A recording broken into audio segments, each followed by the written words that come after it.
wet, I spend, but all that I'll soon forget, my man. Reuben! Yeah? How many times I gotta tell you, rinse your hands before you wipe them on a towel. The bathroom looks like a wild horse has been using it. Woo, you certainly are getting spruced up. I can smell the bay rum from here. Well, I gotta look good for my customers. How long are you gonna be gone this time? I ought to be home end of the week, Saturday. Well, that's better than you usually do. Where will you be? Made my route out for you. Left it on the mantel. Hey, Mr. Flood, Toby says your time's ready to keep your off. Okay, Ed. I'll be down to get it. Reuben. Reuben, you're waiting now. This late, Tilly. Why don't you wait now till morning? You won't be able to see any customers now no matter where you go. Why don't you stay till morning? I'll get up real early and make you breakfast. I'll fix your biscuits, Reuben. Well, I should have been gone first thing this morning. Monday, and I'm just now getting away. I can make it to Muskogee tonight and be there first thing in the morning. I can finish up by noon and then get on a chickasha. Just wish you were home more, Reuben. Well, I gotta make a living. Other men make a living without traveling all over the country selling harness. The way other men make a living is their business. I gotta make mine the best way I know how. Can't be no schoolmaster like your old man was and he brought you all out of here from Pennsylvania. Can't be no dentist like your brother-in-law Morris. I was raised on a ranch and thought I'd spend my life on it. Selling harness is about all I'm prepared for. As long as there's any harness left to sell.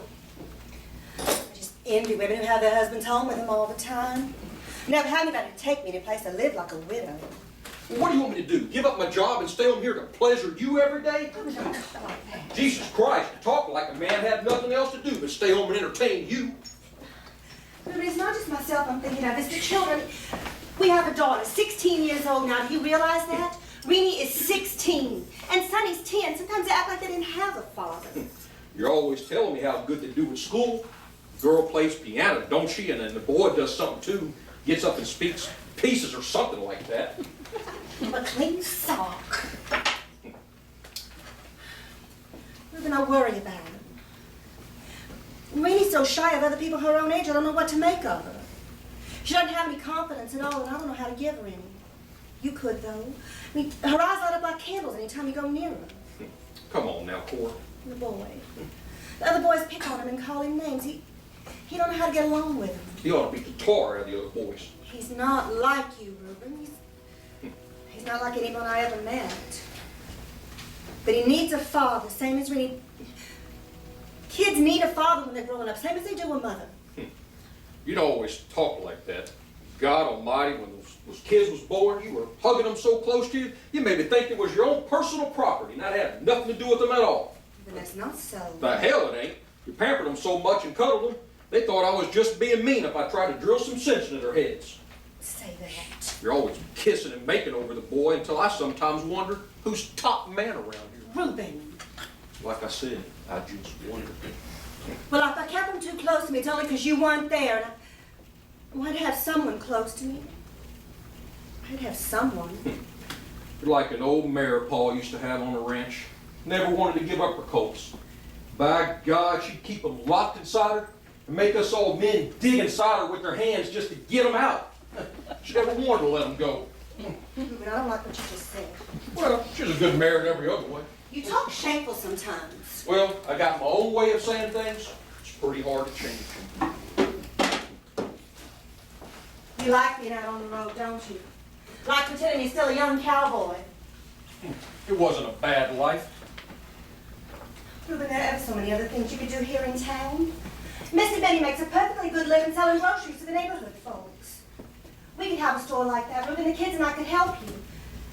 You'd be happier doing work like that, Reuben. I know you would. Don't tell me how to be happy. I've done told you over and over, I ain't gonna spend my life cooped up in no store. A filling station. You could run a filling station or a garage. Damn it, Cora. I don't mean to have that kind of life. I just wasn't cut out for it. You know, quit picking at me. We've been married for 17 years now. It seems to me you'd be ready to accept me the way that I am, or start looking for a new man. I don't want a new man, you know that. Then start trying to put up with the one you got. I do try. Because he ain't gonna change. Now kiss me goodbye. You come here and kiss me.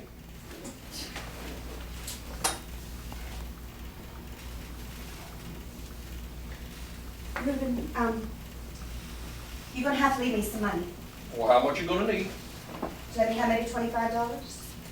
$25? I'm only gonna be gone till Saturday. I have a lot of expenses. And I paid the bills? I pay the utilities. The gas bill was really big this month. Last month was so cold.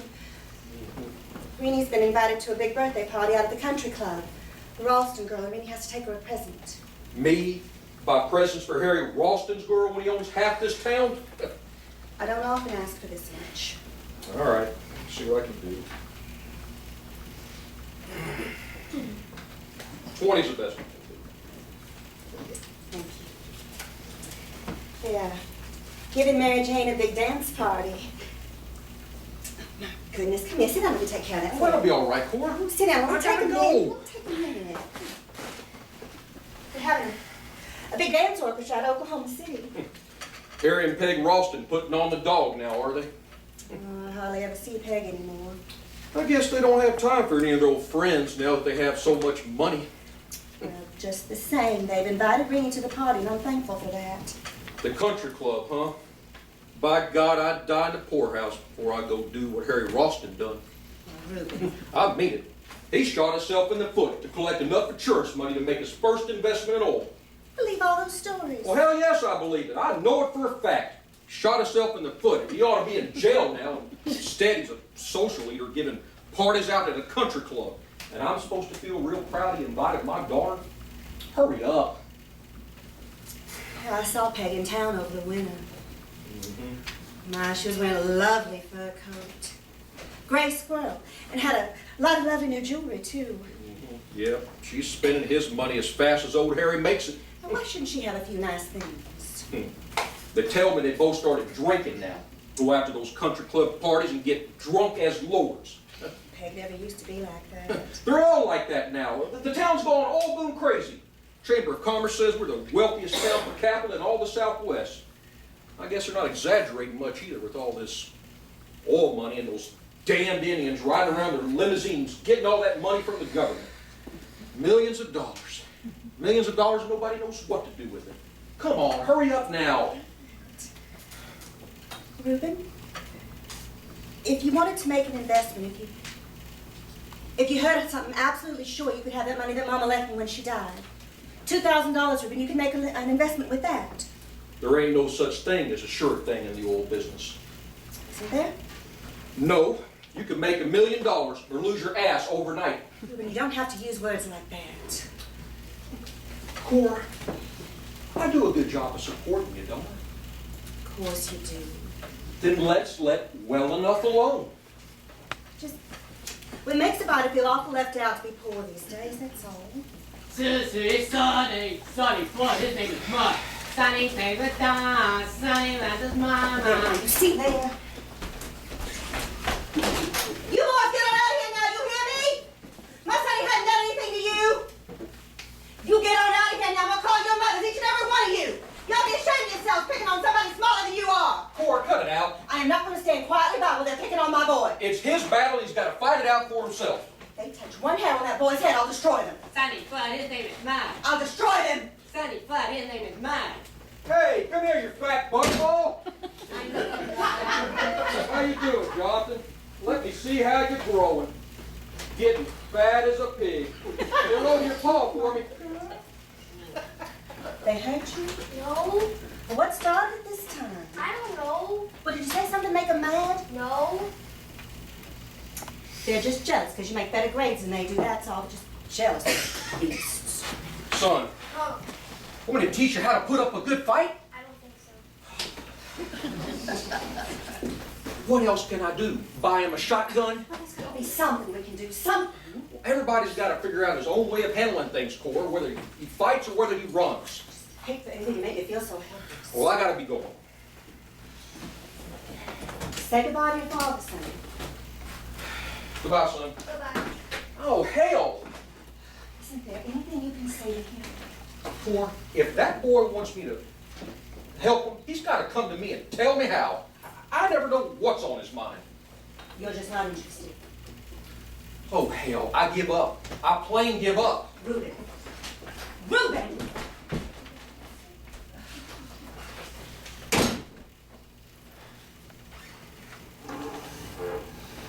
you listen to your father, Sonny? Why don't you let him help you? Where's Rainy? She's downtown. You know, your father's not home much. You ought to try and get along better with him when he is. I like him alright. Most boys your age worship their fathers. I like him. Where are my movie stars? Forget about your movie stars for a minute. You've got a father to be proud of. You know, he and his family were pioneers. They fought Indian in Buffalo.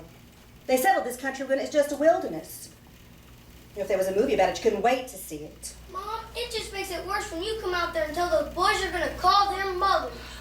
Don't listen to me, Will. You won't listen to anybody, so set in your ways. I want my movie stars.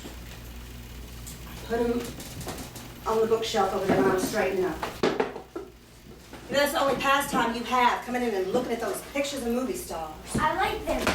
You don't have any real friends, just pictures of all the lovely friends you'd like to have. I like pictures.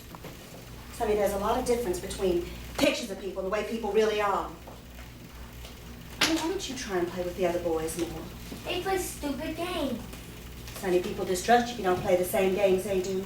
It's the same when you grow up. I'm not going to play their games just to make them like me.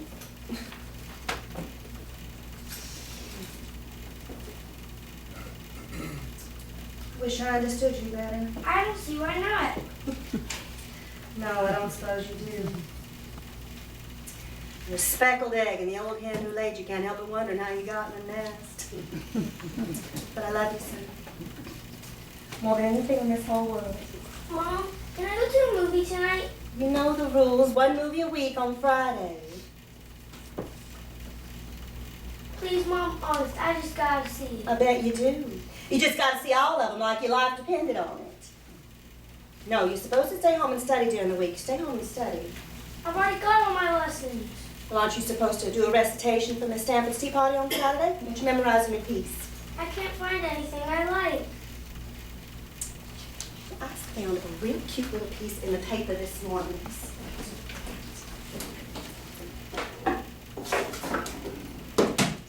It's all about a little boy who hates to take castor oil. It goes like this. Of all the nasty things, gee whiz, I think the very I worst want to do something serious. Serious, like what? I don't know.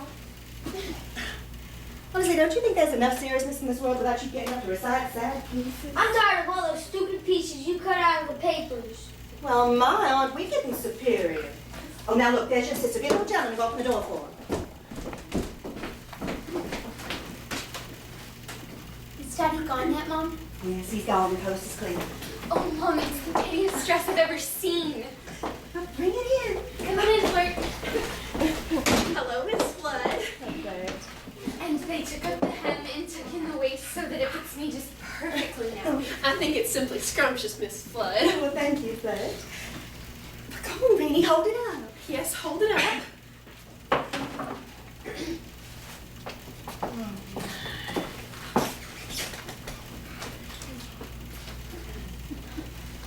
Is Dad going to be awfully mad, Mom? Yeah, I told you, he's not going to know anything about it for a while. He left me some money before he left town. I had enough money for a small down payment. I bet Fred thinks we're terrible plotting like this. Shucks, no. Mom and I do the same thing. You should see the dress Flirt got, Mom. Oh, it's all red and it's got spangles on it. It's got a real short skirt. It's just darling. Daddy says he feels like disowning me in it. Did you get your dress at Delman's too? No, Mama takes me into Oklahoma City to buy all my clothes. Look, it's got stars. Sonny, take your dirty hands off my new dress. My hands are dirty, so there. Why don't you go outside and play instead of sitting in the house all the time, watching every little thing I do? Mother, why don't you make him go outside and play? It's my house as much as it's yours, and I've got as much right to bear on as you do. I hate you, so there. Now, Rainey, he only wanted to touch the dress. He likes pretty things too. Gee whiz, Rainey, he didn't do anything wrong. Of course he didn't. Kids are just antagonistic towards each other. You scrap all the time. I hate you. I hate you. Now stop. Do you hear me? That's enough. Is that any way for a brother and sister to talk? I'm not going to have any more. Do you hear me? Float. Are you taking the Rawson girl a birthday present? Mama gave me a compact to give her. It's the only thing we could think of. She already owns everything under the sun. I suppose you're right. Her family's so wealthy now. I'll just have to shop for something for Rainey to take her. You know, my folks knew the Ralstons before they made all their money. Mama says that Mrs. Ralston used to clerk in the millinery store downtown. Yes, I knew her then. And my daddy says that Mr. Ralston was so crazy to make money in oil that he shot himself in the foot. Why did he do that? So he could collect enough insurance money to make his first investment in oil. Did you hear that story too, Miss Flood? Oh, yes, you hear all kinds of stories about the Ralstons these days. And some of the women down at the country club didn't want to give Mr. Ralston a membership because they disapproved of her. Is that so? But when you've got as much money as the Ralstons do, I guess you can be a member of anything. I just hate Mary Jane Ralston. Some of the boys at school think she's pretty. Well, I think she's a cow. I'm not being jealous either. It's just, if I had as much money to spend on clothing as she did, I would have been voted the prettiest girl in school. Besides, I'm absolutely positive she peroxides her hair. Really? Are you sure? Yes, because she and I are on the same volleyball team in gym class, and her locker is right next to mine. Isn't it terrible for me to say all these things when she's invited me to her birthday party?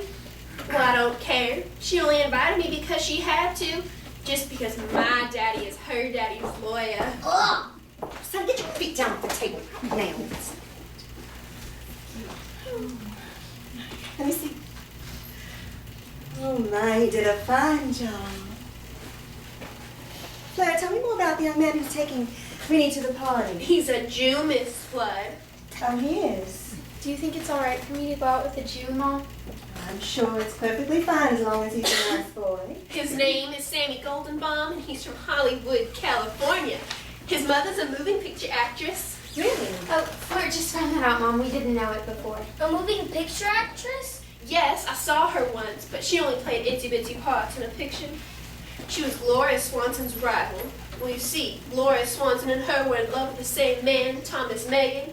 Well, she told all these lies about Gloria Swanson to make people think that Gloria Swanson wasn't nice, so she could marry Thomas Megan herself. Well, Thomas Megan found out all about it Mom, finally. what's a Jewish person like? Well, I never really knew very many Jewish people, really, but I hear they're awful fast with girls. I'm sure they're just like any other people. They don't believe in Christianity. Most of them don't. But do they act different? Well, My daddy says they always try to get the best of you in business. I'm sure there are lots of very nice Jewish people, Winnie. Oh, sure, gee whiz, of course. I just don't know what to expect. Kid, he's a boy, that's all you have to know. Winnie, listen, I'm sure any friend of the Gibbons boy is perfectly nice, whether he's Jewish or not. And besides, his mother's a movie actress, think of that. Yes, but not a famous one. Now listen, you've got this lovely new dress and a very nice young man for a date. You can be sure you're going to have a good time. Gosh, yes, after all, a party's a party. And it's going to be out at the country club, and they're having a swell dance orchestra from Oklahoma City, and they're giving favors. I can't wait. You fix your hair real cute, and you'll look all right. Okay, I gotta go. Are you sure you won't stay to supper, Claire? No, it's my night to fix supper for the folks. Mama makes me fix supper once a week. Cooks night out. She says it's important for me to learn something about homemaking. Isn't that crazy? The only thing I know how to make is salmon loaf. And I learned how to make that in domestic science class. We've had salmon loaf every Monday night for a whole year.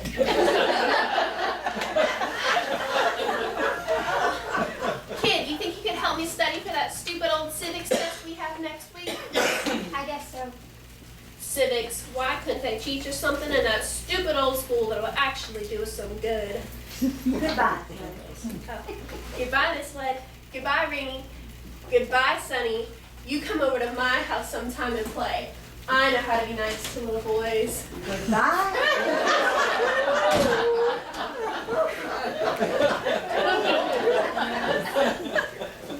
Sonny, you better run on down to the store and have anything for supper. Mom, can I get a candy bar? Would you rather have a nickel to put in your piggy bank? No, All right, fine, as long as you promise not to eat it before supper. I want one too. I want a nut Hershey. And bring one for your sister, too. She can get her own candy bar. He's mean, Mom. Sonny, she's your sister. I don't care. I don't like her. You know one of these days your kids are going to be sorry. How can you expect to get along with people out in the world if you can't get along with people in your own family? I don't care. I don't like her. Well, Sonny, every time he goes out that door, the neighborhood bullies are picking on him. I guess they've all gone home now. Mom, I don't know if I like flirt or not. Why? What's the matter? Well, the only reason she likes me is because I help her with her studies. What makes you say something like that? I just do. You don't think anybody likes you, do you? Mom, maybe we shouldn't have bought this dress. What? I need it, Mom. Dad would be awful mad if he knew. I told you, he's not going to know anything about it. Won't he be here the night of the party? No, and even if he was, he wouldn't know that dress was new unless you told him about it. Just the same, Mom. I don't feel right about it. Why? Why don't you feel right? Because the dress costs so much. And what good is it going to do me anyways? I never have fun at those parties. No one ever dances with me. Listen to me, this time it's going to be different. You've got this lovely new dress and a nice young man who's come here all the way from California to be your escort. Most young girls would be too excited to breathe. It's just a blind date. What are you talking about? They give blind dates to all the girls in town nobody else wants to take. Daughter, I'm sure that's not so. You just don't know, Mom. Yes, I do. Besides, he's Jewish. I never even knew a Jewish person before. I'm scared. You're just making excuses. I don't think you even want to go to this party, honey. Don't you want to have any friends? Yes, but Well, how are you going to make friends sitting there at that piano all day or down at the library with your nose hiding in a book? Honey, I'm glad you're studious and talented, but those things aren't enough in themselves. I don't want to talk about it. Well, you're going to have to talk about it sometime. Where are you going? To practice the piano. That's where you spend half your life, practicing that piano. Will you play where people can hear you and see how talented you are? No. You hide your light under a bushel. You stay in here behind closed doors where nobody but your family can hear you. You pity yourself at that piano. You hear me? That's all you do. Sitting there and pity yourself, playing all those sad pieces. I just couldn't get up and play in front of an audience, Mom. I just couldn't. Why? Why couldn't you? What good was it for your father to have bought that piano? What use was it? Greenie,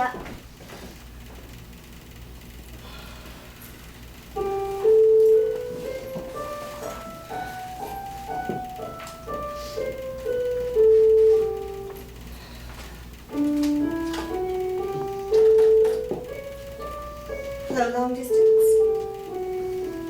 Yes, give me 3607J in Oklahoma City, please. Yes, I'll wait. Hello, Lottie. Yes. I was wondering if you and Morris would like to come for dinner Friday night.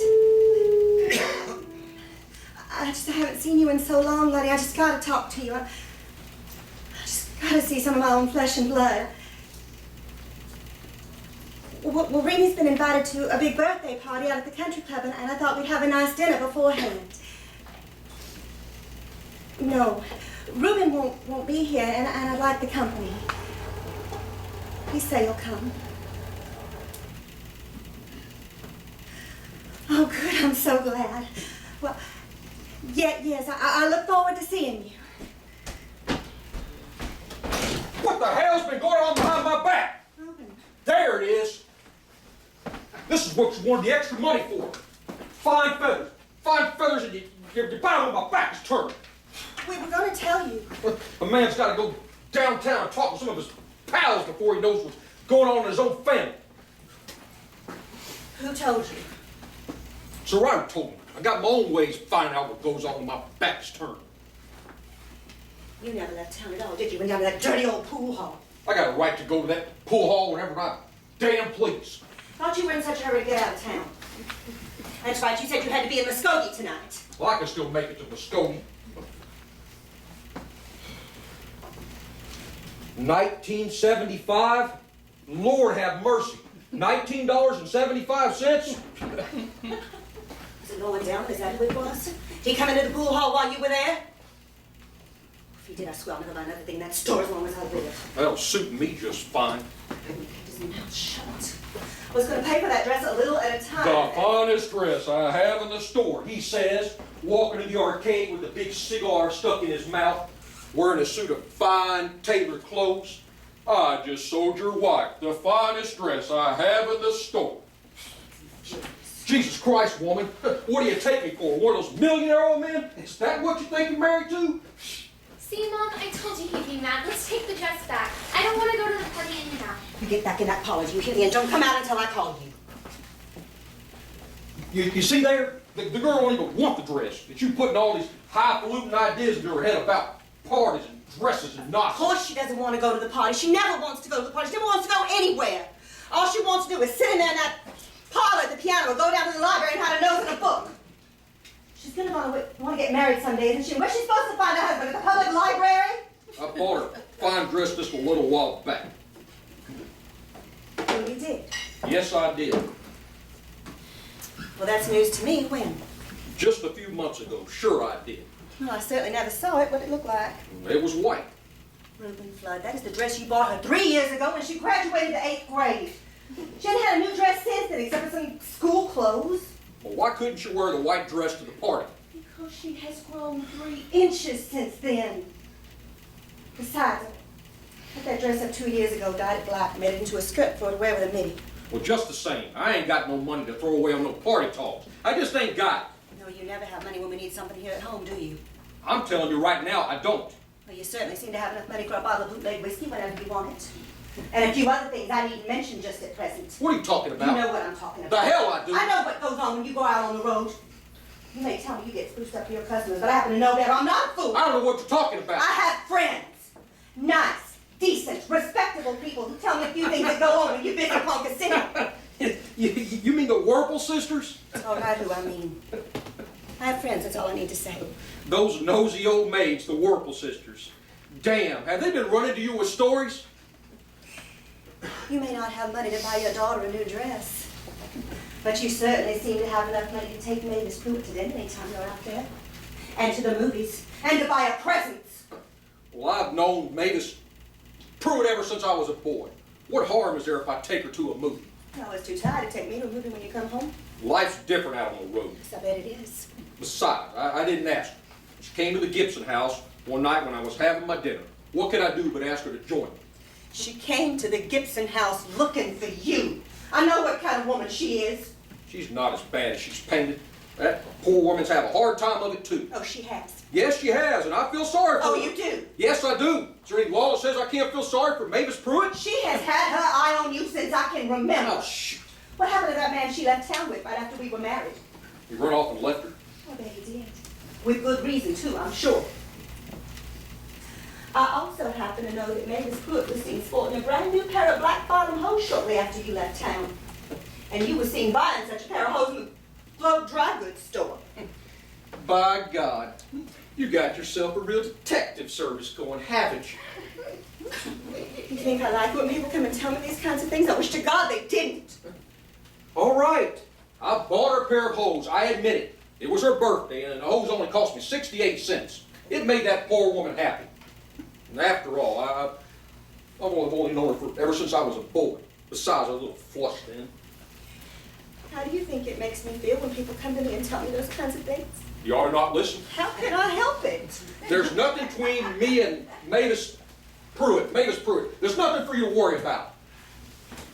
There's probably a woman like her in every town you visit.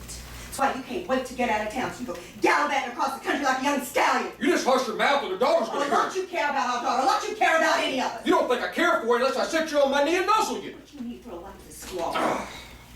Why didn't you marry one of those women out on the reservation? She made you rich by now. You wouldn't have to pay her any mind at all. All right. Maybe that's what I should have done. Oh, now you throw it out to me. For what? You know what, Reuben. I don't know nothing. You never wanted to marry me. I never said it's that. True, isn't it? I'm telling you, it it is. ain't. I felt it all these years. All right. If you're so determined to think it, go right ahead. In some ways, I never wanted to marry nobody. Can't you understand how a man feels giving up his freedom? And how do you think a woman feels knowing a husband only married her because Rita, you get back in there, you hear me? None of this is what we was arguing about in the first place. We was arguing about the dress, and you gotta take it back. I won't. You will. Rini is going to wear that dress to the party, or you're going to have to bury me. You're gonna take that dress back to Lord Delvin. I'm leaving this house for good and never coming back. Go on. Get out. You're never here half the time as it is anyway. We'll get along just fine without you the rest of the time. But that's just what you're gonna do. There'll be ice cream parlors in hell before I come back to this place and listen to your jaw. Go on, get out! Go to Parker City. I'm sure Mavis Pruitt's getting lonesome without you. By God, Cor, it's all I can do to keep from hitting you when you talk like that. Go on, Rini. You wouldn't dare. I'm gonna Parker City, drink booze, take Mavis to the movies, raise every kind of hell I can think of. To hell with it. You get on out of here, you hear me? Don't you ever set foot in this house again, Reuben, son. I'll never forget what you said, never. Don't you ever come back here again. Gee, Mom, that was the worst fight you ever had, wasn't it? How long have you been there? Since he hit you. Do you mean it, Mom? About not coming back? Mom, why did you have to say all those things? I love Daddy. Why did you have to say all those things? God, I hate it when your kids say stuff like that. What did he mean he didn't want to marry you? You're too young to understand. Did he hurt you, Mom? Did he? I'm still too mad to know whether he did or not. I don't think he's ever going to come back. What are we going to do, Mom? Rini. Will we have to go to the poorhouse? No, of course not, Rini. Now stop worrying. But if Daddy doesn't come back... And I've still got that money that Mama left me when she died. If worst comes to worst, we'll go live with your Aunt Lottie and Uncle Morris in Oklahoma City. Goody, goody, goody! I want to move to Oklahoma City! I want to move to Oklahoma City! Listen to him, Mom. He's glad. He's glad Daddy's gone. I don't care. I want to move to Oklahoma City! Oklahoma City! Children. Oklahoma I don't, City! Mom. This I is want to home. move This to is, Oklahoma and I don't City! want to move. Would you please stop? Just stop. There's been enough fighting in this house for one night.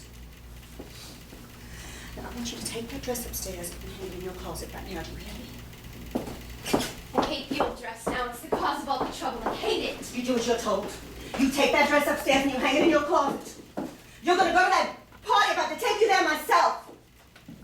And the next time you're invited somewhere, I'll let you go on a hand-me-down. Oklahoma City! Oklahoma City! I want to move to Oklahoma City!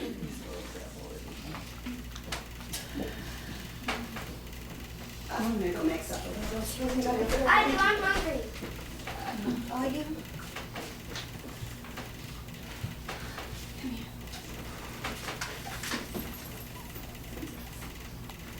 You love me, son? Do you love your own mom? More than the world with the fence around it. Grandma, go ahead and be with you. I hope you always love me, son. I hope you always will.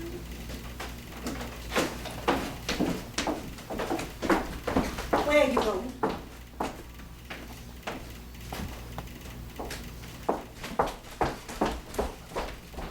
Mom, I'm going to sell my autographed photo of Daddy Arbuckle. Millicent Ripple said she'd give me 15 cents for it, and then I'd have enough to go to the movies tonight. Besides, Daddy Arbuckle isn't one of my favorites anymore. The whole world was falling down around you. You'd still want to go to the movies, wouldn't you? I don't see why not. Mother's unhappy, son. Doesn't that mean anything to you? Well, I'm sorry. I just want you kids close to me tonight. Can't you understand? Oh, God, wouldn't it be wonderful if life was sweet as music?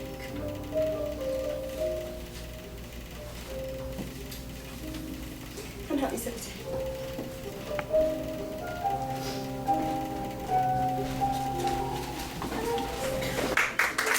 Make us happy. There's smiles that make us blue. There's smiles that steal away the sunshine as the sunshine steals away the dew. Rini, I'm not going to need your help with the dishes. I want you to go on upstairs and get ready for your party now. Do you hear me? Sonny! Sonny! Sure was a good dinner, Cora. What, Morris? I said it sure was a good dinner. Thank you, Morris. You're going upstairs now, Rini. Get ready for your party. Hurry. Sonny!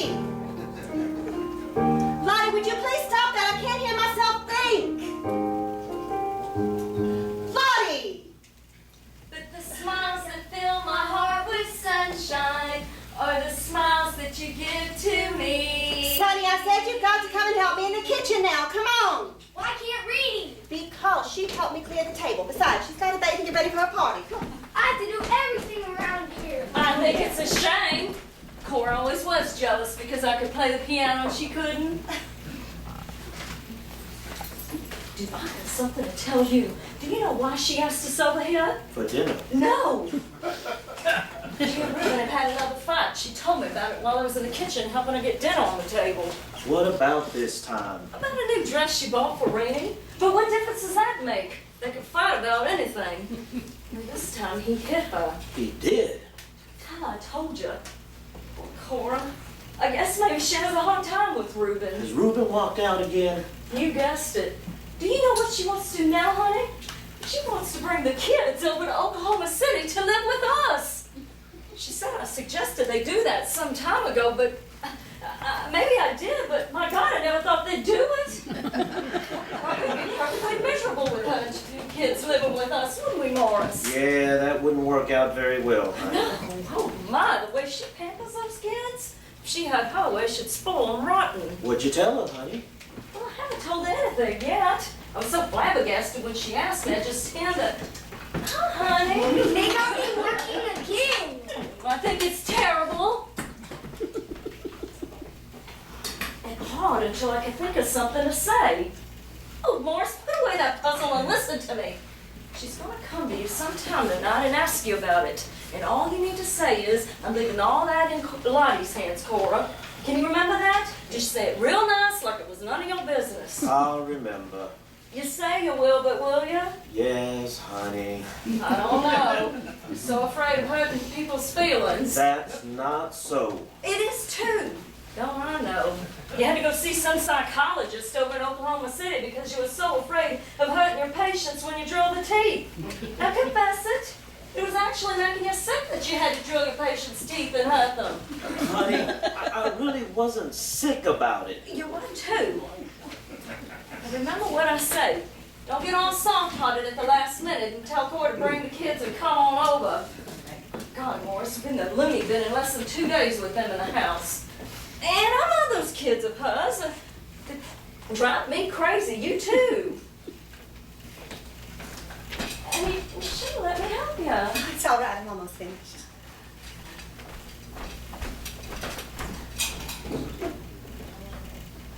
Of course, it's something to me about her getting a job at one of those big department stores over in Oklahoma City. Can you see her doing a thing like that? Morris, do you think Ruben still sees Mavis Pruitt over in Ponca City? I don't know, honey. You do too. I'm telling you, I don't. Men. You tell each other everything, but you all want to protect each other. And wild horses and screaming ravens couldn't get you to talk. Well, whatever Ruben does, well, like that, well, that's his business. My, don't we sound righteous all of a sudden? Well, I bet anything he still sees her. Well, don't you go let on to Cora. I won't. Did I ever tell you about the first time she met Ruben? Yes, honey. I did not.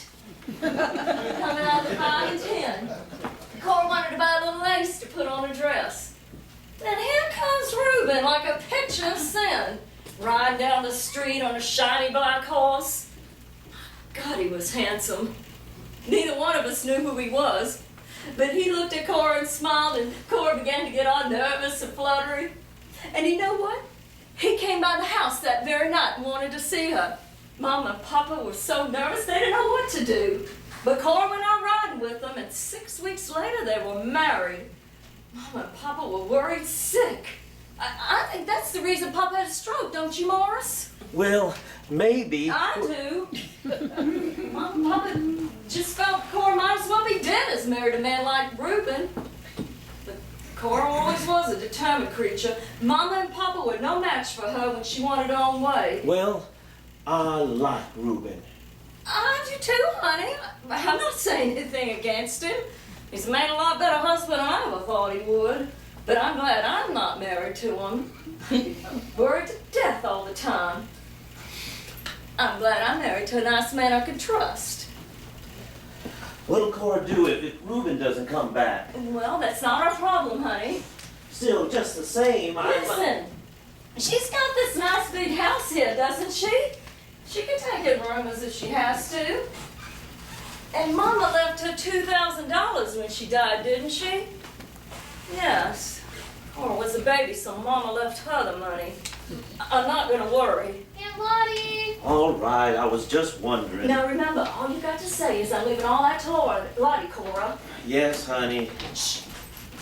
Well, honey, aren't you getting ready for your party? Morris and I are dying to see your new dress. I don't really feel well, Aunt Lottie. I wish I didn't have to go. You don't feel well, did you tell your mother? Yes, but she won't believe me. I wish you'd tell her, Aunt Lottie. Cora, Renee says she doesn't feel well. What do you think is wrong? She doesn't feel right. I don't think she should go to the party. There's nothing wrong with the child, Lottie. But she says she doesn't feel well. Come here, honey, let me see if you got a temperature. No, not showing a temperature. Stick out your tongue. Do you feel sick at your stomach? Kind of. My God, Cora, her little hands are like ice. There is nothing wrong with the child, Lottie. She gets like this every time she's supposed to go to a party. Well, she's not going to have a very good time if she doesn't feel well. It's just something she's going to have to get over. Plans are already made now. She's got that lovely dress and a nice young man coming here all the way from California to be her escort. I'm not going to let the place sick and not go. Besides, Rosenberg would never invite me to another party as long as she lived. She backed out now. It's awful funny when a young girl doesn't want to go to a party, don't you think so, Morris? I thought of something. I've got a bottle of perfume I'm going to give her. It's Cody's Lorgan, the finest perfume made. Morris, run out to the car and get me that package. It's on the back seat. I'll take it upstairs to Renee. It'll make her feel good, don't you think? That's very thoughtful of you, Lottie. You'll have her smelling like a fancy woman. How do you know what a fancy woman smells like? I can make a joke, can't I? It was a wonderful dinner, Cora. I'm glad you thought so. It all tasted like ashes to me. Now, Cora, quit taking on. 17 years we've been married, Lottie, and we still can't keep from fighting.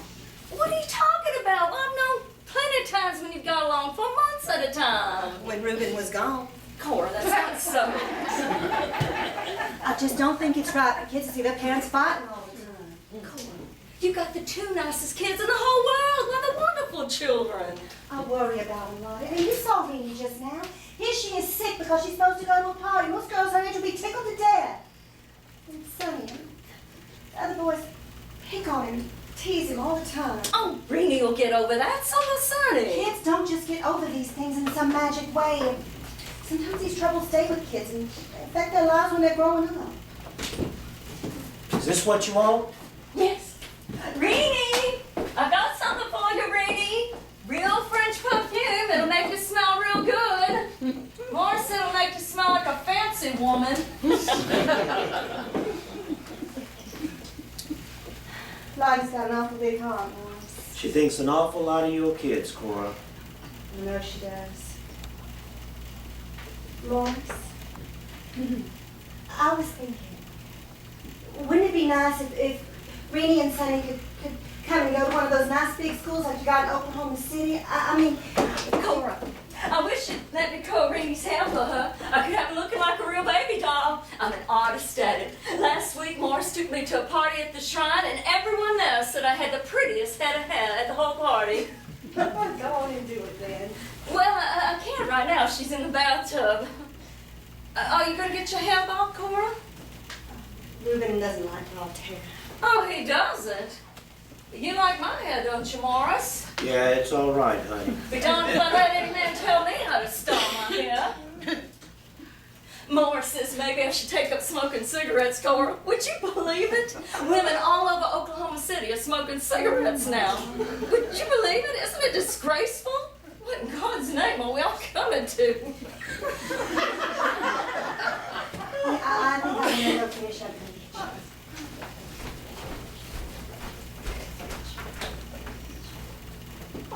I don't know what to do. I just can't bear to see Cora so unhappy. After all, it's not your worry, honey. I know, but in a way it is my worry. I mean, ever since we were girls, I've looked after her. I took her to the teacher the first day of school. I gave up the wishbone for her every time we had fried chicken. Cora was a baby of the family, and I guess we all felt we had to pamper her.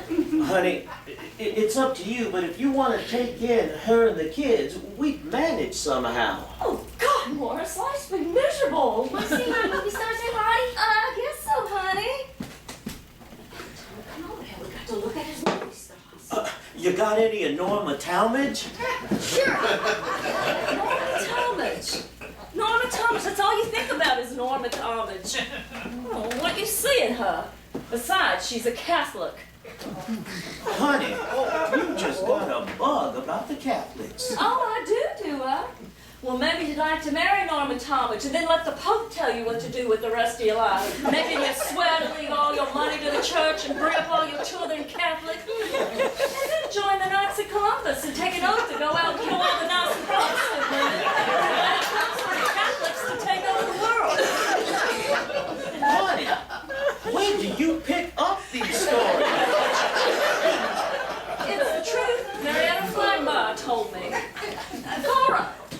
Cora, Marietta has this very good friend who used to be a Catholic but isn't anymore. She even joined a convent, but she ran away because she heard of all those things and wouldn't stand for them. This friend told Marietta that the Catholics keep the basements of their churches filled with guns and all kinds of ammunition. Because someday they plan to rise and take over the world and kill off all the rest of us who don't want to be Catholics. Every word of it, too. Well, I still like Norma Talmadge. You got any of B.B. Daniels? Yes. I don't know what you see in her. Well, honey, you just don't like any of the women stars. Guess I don't. I hear they're all a bunch of trollops. Honey, when's your daddy coming home? Oh, he's not coming home at all. He and Mom had a fight. Here's one of your favorites, Aunt Lottie. Rudolph Valentino? Well, he's not one of my favorites at all. You saw the Sheik 4 times. Only because Marietta Flagnar wanted me to keep her company. Well, then Rudolph Valentino must be Catholic too, because he's an Italian. No, he's not. Marietta's friend has this book that has all the people in Hollywood who are Catholics. You know, it scares me a little to look at them. Those eyes that seem to be laughing at you, and all those white teeth. I'd be scared to death to let a man like that touch me. But you know, they say he's a very nice man. Cora, Marietta has this friend who worships Rudolph Valentino. It's the truth. She made a little shrine to him down in her basement. I thought you said you were going to go fix Renee's hair. Oh, yes, I guess she's out of the bathtub now. Oh, there was a lot of fried chicken left. I made you back to take home. Won't you and the kids want it?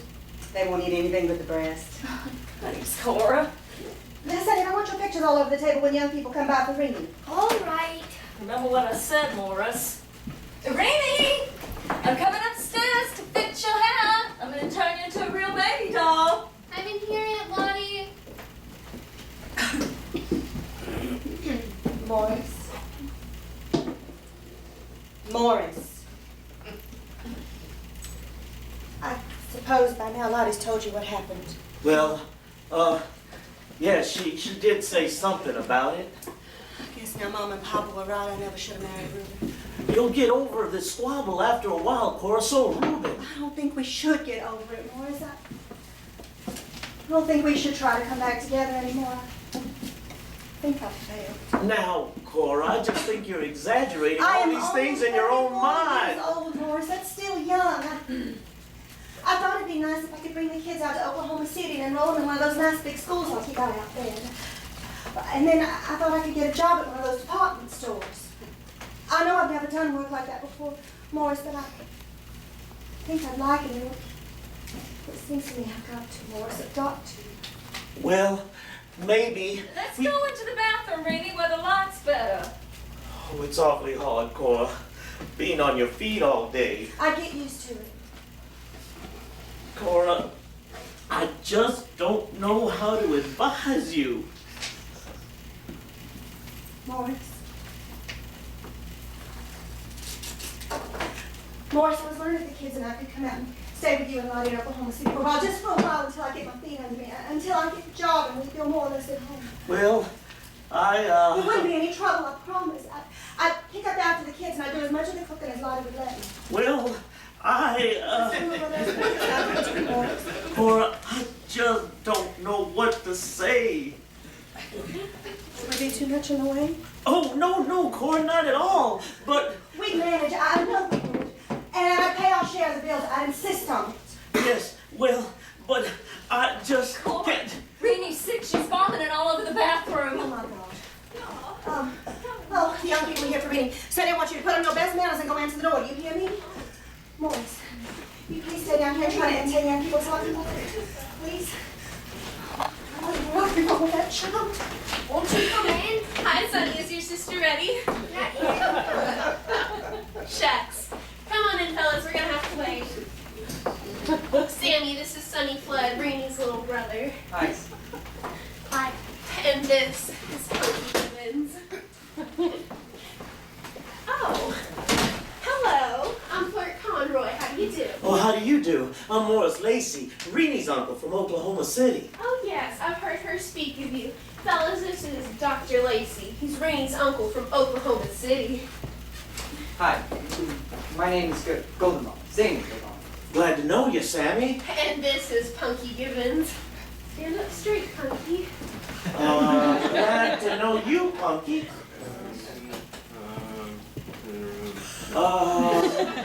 Anybody care for a lifesaver? Hello, everyone. I'm Lottie Lacey, Reenie's aunt, Cornblood sister from Oklahoma City. Now, Oklahoma City's a big town now. People say in another 10 years it's going to be the biggest city in the whole United States. Bigger even than New York or Chicago. You must be the little Conroy girl. I heard my sister speak of you. My, what a pretty red dress. Have all of you met my husband, Dr. Lacey? He's a dentist. Come over to Oklahoma City and he'll pull all your teeth. Goodness on those handsome get-ups. How do you do, ma'am? My name is Sammy Goldenbaum from California. Yes, my sister told me about the young man from California. He's from Hollywood, Morris. His mother's in the movies. Has she played in anything I might have seen? Oh, she was in Thomas Megan's last picture. Her name is Gertrude Vanderhoff. It was a very small part. She isn't a star or anything. Gertrude Vanderhoff. Did we see Thomas Megan's last movie, Morris? I don't believe so. I like Thomas Megan, but we don't have time to see all the movies.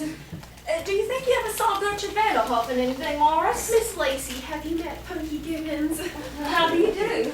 I heard my sister speak of you. Your people are very prominent in town, aren't they? Yes, Cora told me of them.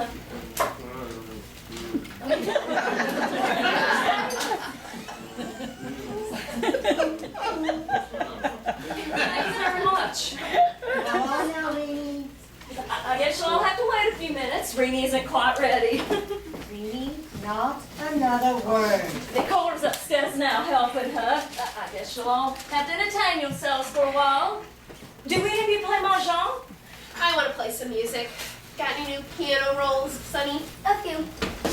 Gee, I wish you had a Victrola like we do.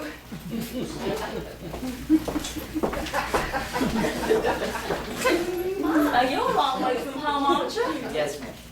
Morris and I went to California once, a Shriners convention. Oh, we thought it was perfectly wonderful, all those oranges and things, didn't we, Morris? I should think you'd want to go home on your spring vacation. Well, I guess I don't really have a home, Mrs. Lacey. Did you tell me your mother lived out there? Yes, but you see, she's pretty busy in moving pictures and, oh, she feels awfully bad she doesn't have more time for me. Really, she does. But she doesn't have a place where I could stay right now, and, but it's not her fault. Well, where's your father? Oh, I never knew him. You never knew your father? No, you see, he died before I was born. My mother has been married a few times since then, although I never met any of her husbands. But they were all very fine gentlemen. Oh, well, I guess I never knew anyone who didn't have a home. Did you spend your whole life in the military academies? Just about. I've been in almost every military academy in the whole country. Well, I take that back. There's somebody to go to. I mean, there's some that would take me. My mother says you're Jewish. Sonny! Yes, Sonny. I guess I am. That's perfectly all right. Well, we don't think a thing of a person's being Jewish, do we, Morris? Oh, Well, my father was Jewish. My mother isn't Jewish at all. Oh, my mother has the most beautiful blonde hair. My father was an actor too, but he died in an automobile accident. That's too bad. Sonny, I think you should apologize. Did I say something wrong? Oh, it doesn't bother me that I'm Jewish. Well, it doesn't anymore. I guess it used to a little. Yes, it did used to a little. You know what you ought to do? You ought to join the Christian Science Church. Now, I'm not a member myself, but I know this Jewish woman over at Oklahoma City who was very, very unhappy. Wasn't she, Morris? But she joined the Christian Science Church and has been perfectly happy ever since. I didn't mean to say anything wrong. You didn't say anything wrong.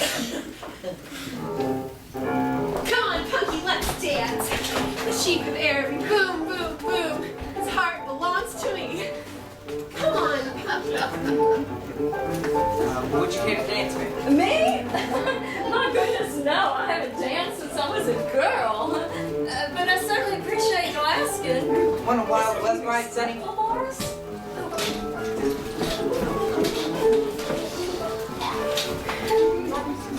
That's not it, Punky. It's one step to the left, then dip. It's a wonderful step. All the kids are doing it. Would you like a cookie? Gee, that gets me pretty strenuous. Why do you wear those clothes?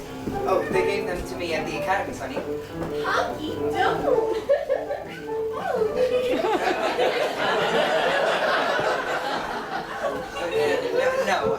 I take that back. They didn't give them to me at the academy. I paid for them, plenty. Why do you wear a sword? Oh, I wear a sword to protect myself. To fight off all the villains in the world. See? Oh, don't worry, ma'am. It's not sharp. I couldn't hurt anyone with it even if I wanted to. We just wear it for show. Can I have a sword, please? Can I have a sword? Do you want a sword, Sonny? Do you? Here, Sonny, you can have my sword. For all the good it'll do you. Cora probably about Sonny's sword now. You be careful with that thing, Sonny. What do you want a sword for, Sonny? To show people. Oh, be careful, Sonny. And what do you want to show people, Sonny? I just want to show them. Oh, darling, put it down. Sonny, please don't play with that nasty thing anymore.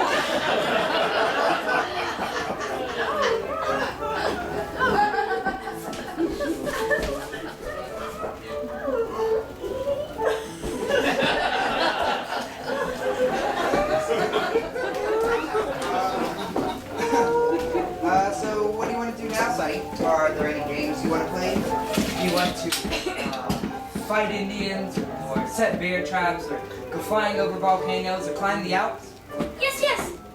Good. So do I, but we can. Not tonight anyway. What else can we do?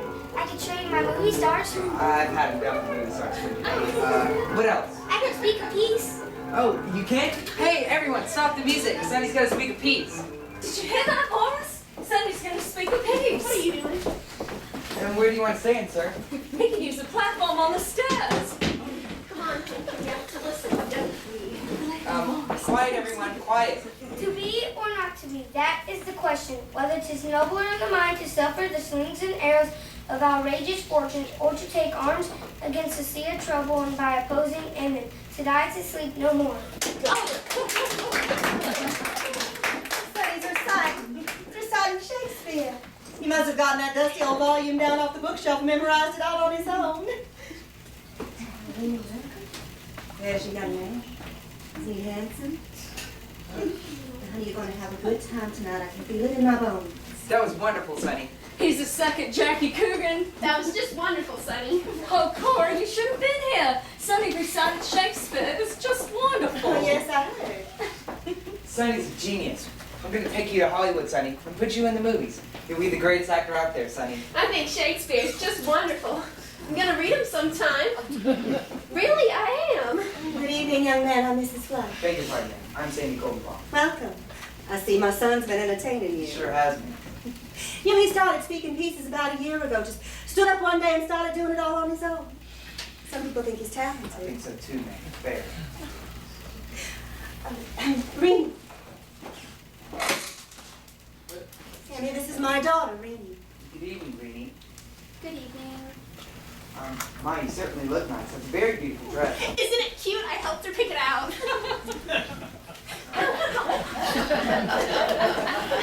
Well, gee, I mean, I didn't expect you to be, well, like you are. I mean, Monkey told me you were a friend of Flirt, so I just naturally thought you'd be, well, kind of like Flirt is. Although Flirt is a very nice girl, I mean, I didn't mean to imply anything against her, but you're very nice too, in a different way. Thank you. And will you call me Sammy? Sammy. And may I call you Weenie? I guess so. You know, it's very nice of you to let me take you to the party. I know just how a girl feels, going out with some crazy guy she doesn't even know. Oh, no, it's all right. After all, you don't know anything about me either. You know, I've never been to many parties, have you? Not many. Every time I go to a party, I get kind of this sick feeling in the pit of my stomach. Do you ever get that? Gee, I wouldn't want to miss a party for anything. But every time I go to one, I have to reason with myself to keep from feeling that the whole world's against me. You see, I've spent almost my whole life in the military academy. My mother just doesn't have a place for me where she lives. She just doesn't know what else to do with me. Oh, but you mustn't misunderstand about my mother. She's really a very lovely person. I guess every boy thinks his mother's very beautiful, but my mother really is. Like, in every letter she writes, she tells me how sorry she is. We can't be together anymore, but she has to think of her work. One time we were together, though, she met me in San Francisco once, and we were together for 2 whole days. Just like we were sweethearts. It was the most wonderful time I ever had. But then I had to go back to the old military academies. Every time I walk into the barracks, I get kind of a depressed feeling. It's got hard stone walls, pictures of generals hanging all over. Oh, they're all very fine gentlemen, but they all look so kind of hard-boiled and stern, you know what I mean? Well, gee, I guess I fooled you and got told you about myself. Oh, no! You haven't either. Come on, kids, let's hurry.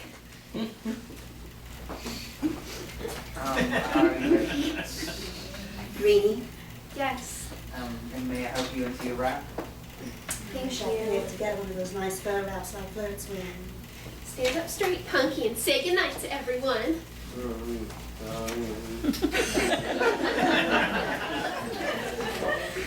Good night, Punky. Say hello to your mother for me. Very pleased to meet you, Mr. and Mrs. Lacey. Good night, Miss Bud. Good night, friends. Good night.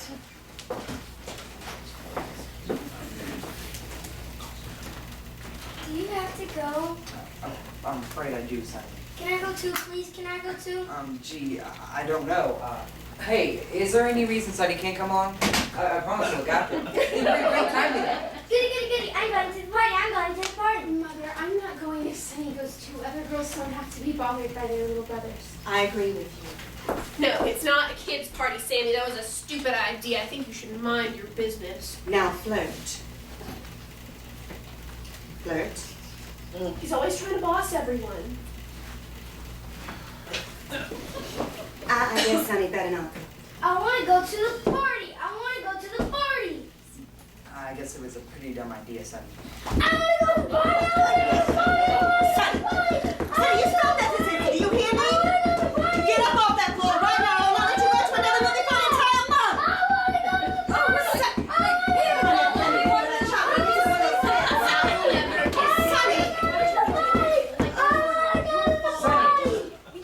Let's know way to behave.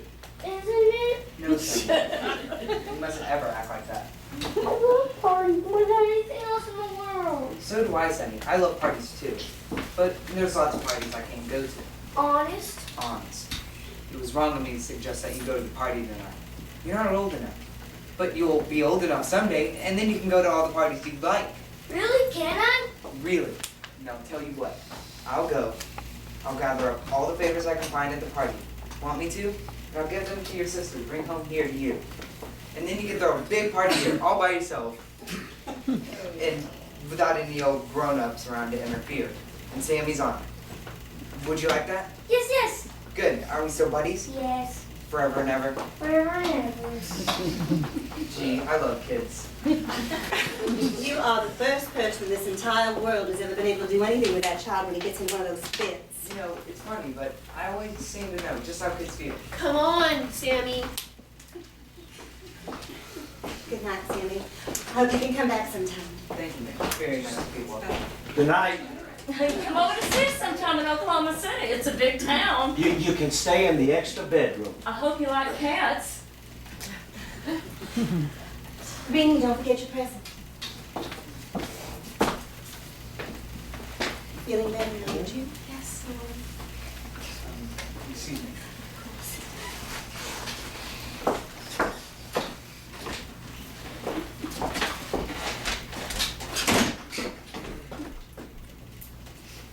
I think that's the nicest young man I ever met. I thought so too, Cora. And my goodness, he was handsome. Wasn't he? But Morris said he felt sorry for him, though. Sorry, Morris. He seemed like a perfectly happy boy to me, but Morris said he looked like a very unhappy boy to him. What makes you think that, Morris? Well, I don't know. Unhappy? Well, he made himself perfectly at home. I should say he did. He was laughing and enjoying himself. But Morris says sometimes the people who act the happiest are really the saddest. Morris. Morris, I think you make these things up. Ever since you went to that psychologist, you've been walking around imagining everyone's unhappy. Where are you going, Morris? I think I'm just gonna go out for a little walk, honey. Oh, well, don't be going long. We got to get started back soon. Oh, don't talk about leaving. God, Cora, we can't stay here all night. Oh, this is funny, Cora. Sometimes he gets up like that and just walks away. Sometimes he's gone for hours at a time. I don't know why.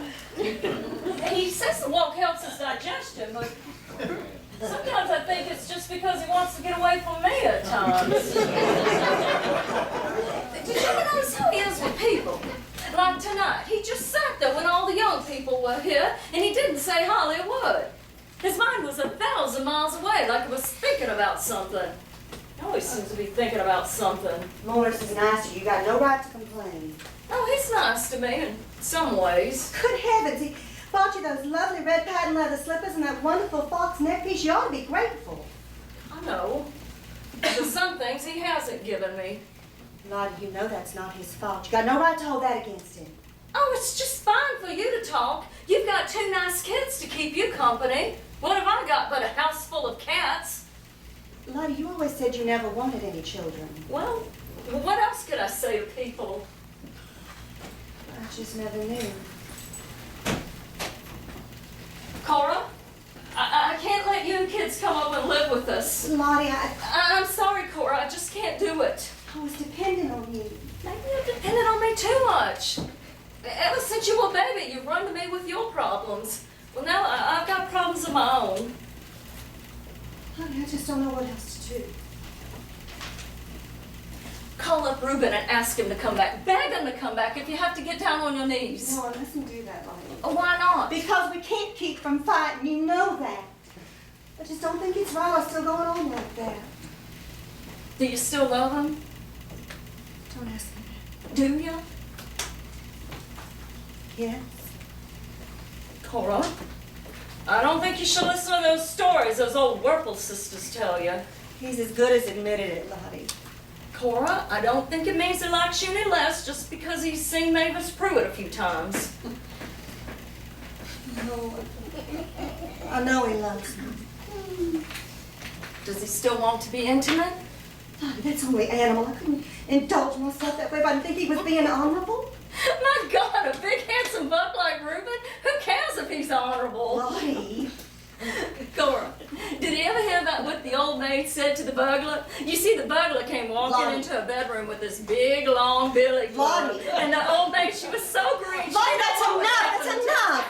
That's happening enough. Shucks, Cora. I don't see what's wrong in having a little fun just telling stories. You talk shamefully sometimes. When I think how Mama and Papa brought us up, Oh, Mama and Papa. Mama and Papa. Maybe they didn't know as much as that we gave them credit for. You've changed since you were a girl, Lottie. What if I am? That's such talk. Well, that's all it is just talk. Talk, talk, talk. Lottie, you sure you can't take us out? I mean, the end of my marriage too, Cora. You don't understand Morris. Oh, he's all nice and quiet around people, always afraid of hurting people's feelings. But he's the most nervous man you ever saw around the house.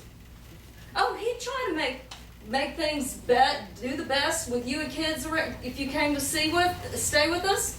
But he'd go to pieces, I know he would. Honest? I'm not joking, Cora. My God, you're not the only one who has problems. Don't think that for a minute. Just a moment ago you said you had problems, Lottie. Problems enough. Tell me, Why should I? does Morris ever make love to you anymore? No. It's been over 3 years since he ever touched me that way. Oh, Lottie. It's God's truth, Cora. What's wrong? How do I know what's wrong? How does anyone know what's wrong with anyone else? Is there another woman? Not unless she visits him from the spirit world. I say, Cora, there's this woman who holds seances in Oklahoma City. Marietta went to her and she said, no, there isn't another woman. Sometimes I wish there was. Lottie, you don't mean that. How the hell do you know what I mean? He's around the house all day long since he moved his dental office into the dining room. Day and night. Day and night. Sometimes I get tired of looking at him. You always seem so devoted to one another. I thought you had almost a perfect marriage. Oh, we're still devoted. Still call each other honey, just like we did on our honeymoon. Then what happened? I mean, something must have happened. Did you notice the way Morris just got up suddenly and walked away? With no explanation at all? Well, something inside Morris did that same thing 3 years ago. Something inside him just got up, went for a walk, and never came back. I just don't understand. Well, sometimes I wonder if maybe I've been too bossy. It could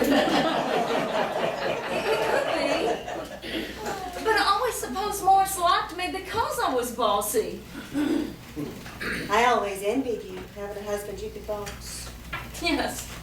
I can boss Morris because he just isn't there anymore to fight back. He doesn't care anymore if I boss him or not. At least he never hit you. I wish he would. Lottie. I do.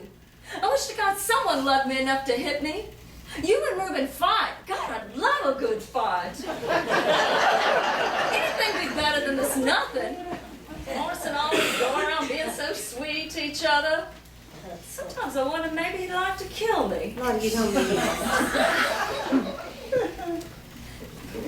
Do you remember how Mom and Papa used to caution us about men, Cora? Yes, I remember. God, they had me so afraid of even ever giving in to a man. I was petrified. So was I. Yes. You were until Reuben came along and practically raped you. Lottie, I want somebody to hear talk like that. Why not? Let him hear. Lottie. Why do we feel we always have to protect kids? Will you please keep your voice down? Luke never did anything like that. Didn't he? Of course not. My God, Cora, he had you pregnant inside of 2 weeks after he started seeing you. Oh, shh. I never told. I never even told Morris. God, do you remember how Mom and Papa carried on when they found out?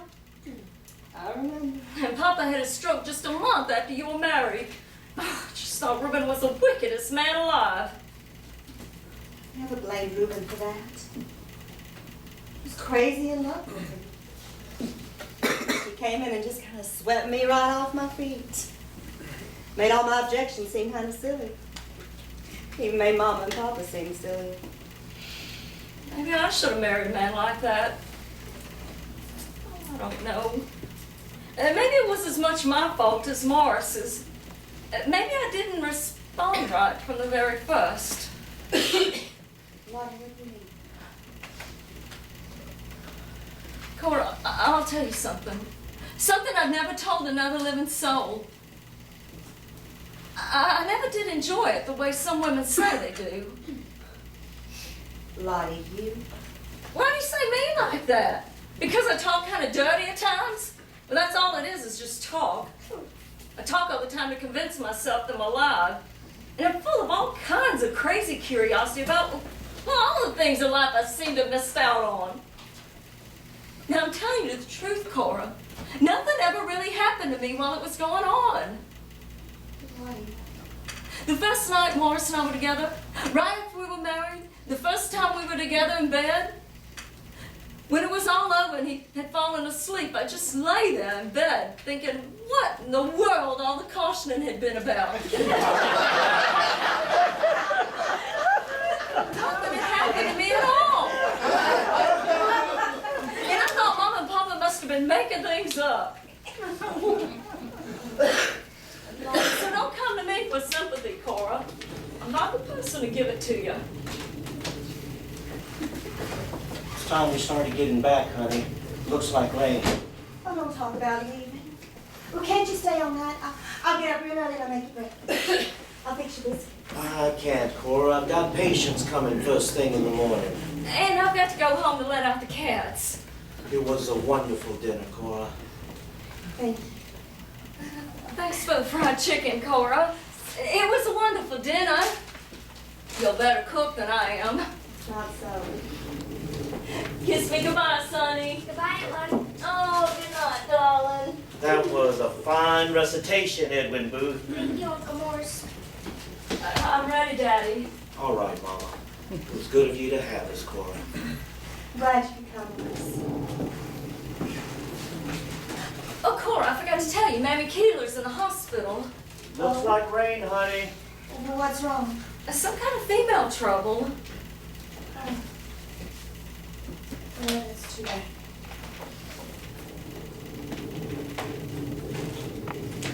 Oh, God, Cora, I can't just run off and leave you this way. I'll be all right. Look, Cora, if you and the kids want to come over and stay with us, we'll manage somehow.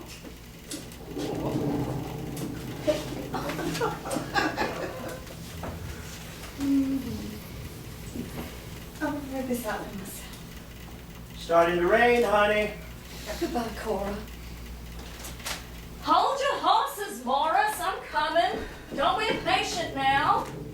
It's always so quiet after company leaves, isn't it, Mom? Quiet, Sonny. I'm trying to think. Mom, let's move to California. Please, let's move to California.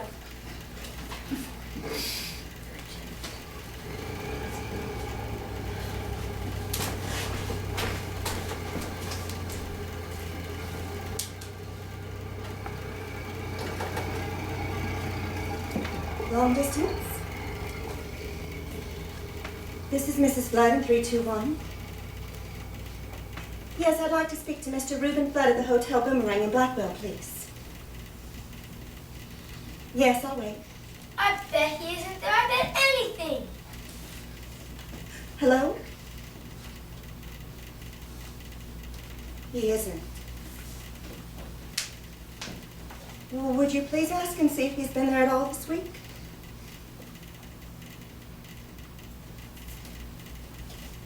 He hasn't. I see. Well, if he comes in, would you please ask him to call his family immediately? It's very important. Who did it, Dad? I can always tell it's down in this car. Sonny, I want you to go on upstairs now and get ready for bed. It's getting late. I have to go into the pan to the ice box. Mom?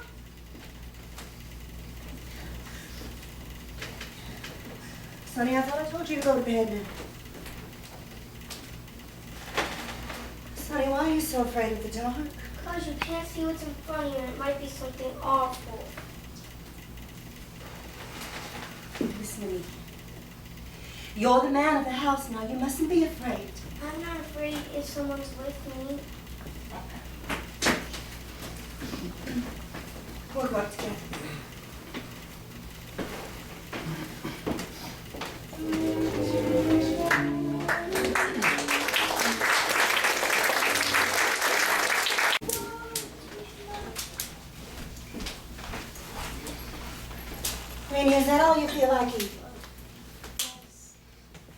that's all you've had all day. You don't eat enough to keep a bird alive. I'm not hungry, Mom. Now quit being sorry for yourself just because you didn't have a good time last night. Mom, is Dad coming back? I don't know. I tried to call him last night, but I couldn't get him. Are you mad at him anymore? No, I'm not mad. Even though he hate you? Even though he hit me. I was defying him to do it, and he did it. I can't blame him now. Do you think he will be back, Mom? I don't know, honey. This was the night he was supposed to be back here. It is almost supper time. He's still in here. But it's been raining all day, Mom. I'll bet the roads are bad. You love your father, don't you, Rita? Yes. Well, I'm glad. People we love aren't perfect, are they? If we love them, we just have to take them the way they are. After all, I guess I'm not perfect either. You are too, Mom. No, really, I'm not. Got my own score to settle for. You know, I always accused your father of neglecting you kids, but I think maybe I've hurt you more with my pampering. You and Sonny, too. What do you mean, Mom? Nothing, I can't talk about it anymore just now. You feeling better? I guess so. Now, honey, the world is not going to end just because your young man went off and left you. Mom, it was the most humiliating thing that's ever happened to me. Did you see where Sammy went? He went out to the cars at intermission time with some other girl. To spoon. They call it necking. But are you sure that's where Sammy went? I mean, did you see him? No, Mom, I just know that's what he did. That's what all the boys do. They take these girls out to the cars and some of them don't even come back for the rest of the dance. Well, wouldn't you have gone out to one of the cars with him if he'd asked you? Mom, Say Mom like that, boy. he wouldn't have liked me that way. Why? Why not? I'm just not hot and stuff like the other girls. Rini, what an expression. Honey, you're pretty. You're every bit as pretty as Flirt or Mary Jane. Half a woman's beauty is in her confidence. Mom. Rini, I've tried to raise you proper, but honey, you're 16 years old now. It's perfectly natural if a boy wants to kiss you and you let him. It's all right if you like the boy. Oh, Sammy kissed me. Oh, he did? On the way to the party in Punky's car. Flirt and Punky were in the front seat, and Sammy and I were in the back, and Punky had a blast. Little devil. Well, most of those wealthy boys that go away to college are kind of wild, Mom. Go on. Well, Flirt and Punky started necking. Very first thing. I don't mean to be tattling, but Flirt, well, she is kind of fast. Yes, I guessed as much. You're not tattling. Well, Sammy and I felt kind of embarrassed with no one else to talk to. So he took my hand, though he was very nice about it, Mom. And then he put his arm around me and he said, Rini, may I kiss you? And I was so surprised that I said yes before I knew what I was saying. Was it all right, Mom? Did you like the young man? That's the important thing. Yes, I liked him. Very much. Oh, Mom. Now, honey, you listen to me. If Sammy's the kind of boy who goes around kissing all the other girls, you don't want to worry about him anymore. You were right to leave the party.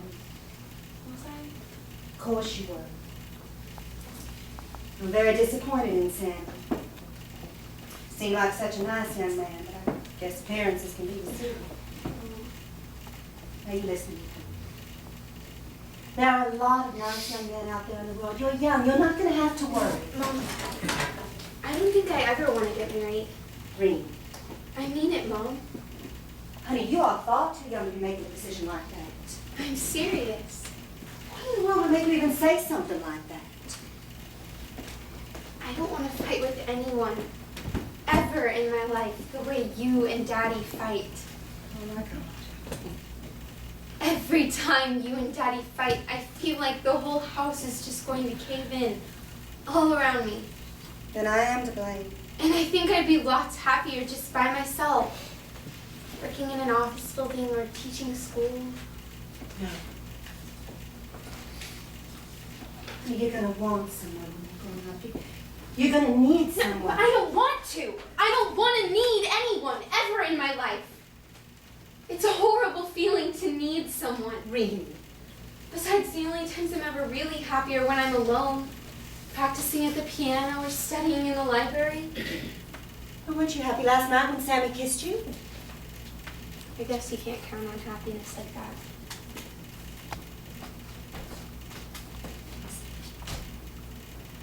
When you get older, you're going to find yourself feeling lonely. You're going to want someone with you. You're going to want someone who's going to hear you if you get sick and cry out in the night. Honey, you're going to want someone to love you and let you give them your love in return. I'd hate for any child of mine to miss out on that in life. Maybe that's your father.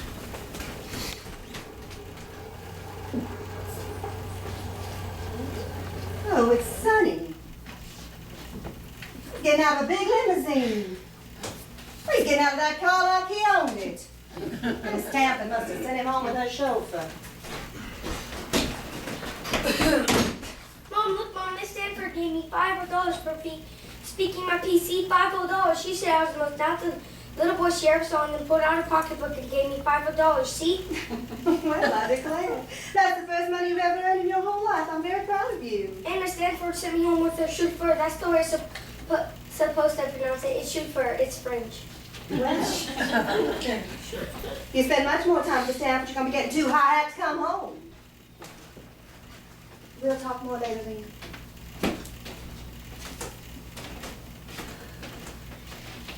So, do you have anything to eat? Oh, Mom, it was just delicious. She had all kinds of sandwiches. Gee, they were good. And cocoa too, with lots of whipped cream on top, and little white cups with golden edges. And cakes too, with pink frosting and green. And ice cream too. I just ate and ate and ate and ate. Well, good. Then I won't have to get you any supper then, will I? No, I'm gonna go to the movies tonight. And afterwards to the Royal Candy Kitchen to buy myself a great big sundae with chocolate, marshmallows, Now, cherries. you wait just a minute. That is the first money you've ever earned. I think you ought to save it. Oh, Mom. I mean it. $5 is a lot of money. I'm not going to let you squander it on movies and Sundays. You'll thank me for this later. I will not thank you. Look what you've done. Look what you've done. I hate you. If I can't see the movie, I'll kill myself. My goodness, such foolish talk. I mean it. I'll kill myself. Now you stop. I need you to come sit down. I want to talk to you for a minute. Can I sell the milk bottles for money? No, now stop pestering me about the movies. I already let you go to one movie this week already, and I shouldn't have. I have scarcely money left as it is. I can't spare a cent. Now come on over here. I want to talk serious for a while. Say, would you stop that racket? Now look at this. You're going to have to clean up this mess. Sonny, come over here and sit down right now. Did Winnie have a good time at her party last night? No. Serve, sir, right. Serve, sir, right. Now you listen to me. I am not going to have any more talk like that. Do you understand me? If you and your sister can't get along, you can at least have a little respect for one another. Now come over here and sit down so we can talk. Sonny, come over here and sit down. Now.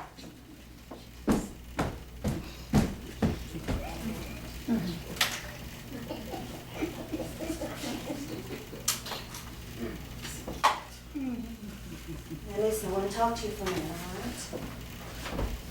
right? Sonny, you mustn't come crawling into my bed anymore. I let you do it last night. You shouldn't have. It's wrong. I was scared. All the same, it's not to happen again. Do you understand? Honey, it's not the same when a boy your age comes crawling into bed with his mother. You can't expect me to mean the same to you now as I did when you were a baby. Can you understand that? You're older in your feelings than I ever realized. You're a funny mixture, Sonny. Some ways as shy as your sister, in other ways as bold as a pirate.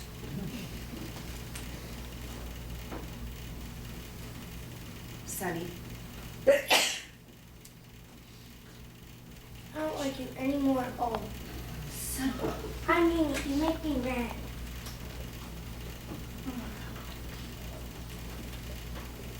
I've held you too close. I'll take the blame for that, honey, but don't be mad. You just go into the store now for please.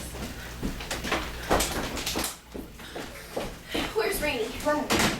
Rainey? Oh, Miss Flood, I have the most awful news. What is it, Fletch? Is Rainey here? I've got to tell her too. Rainey? Rainey, can you come down here for a minute? Flood's here. I'm coming. Tell me. Oh, Miss Flood, it's the most awful thing that's ever happened in this town.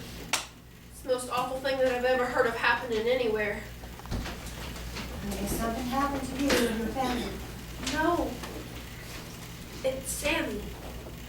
Sam. What is it, Flirt? Kid. Sammy Goldenbaum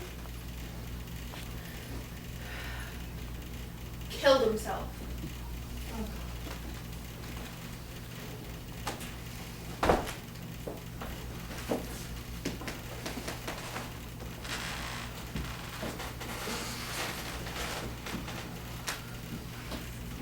Flirt, where did you hear this?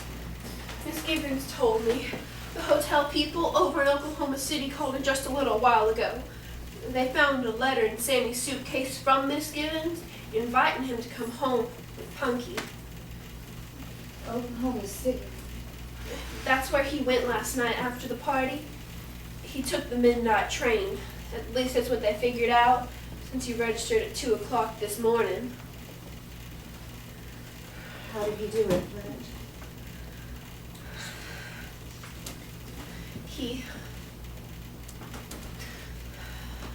Oh, I can't.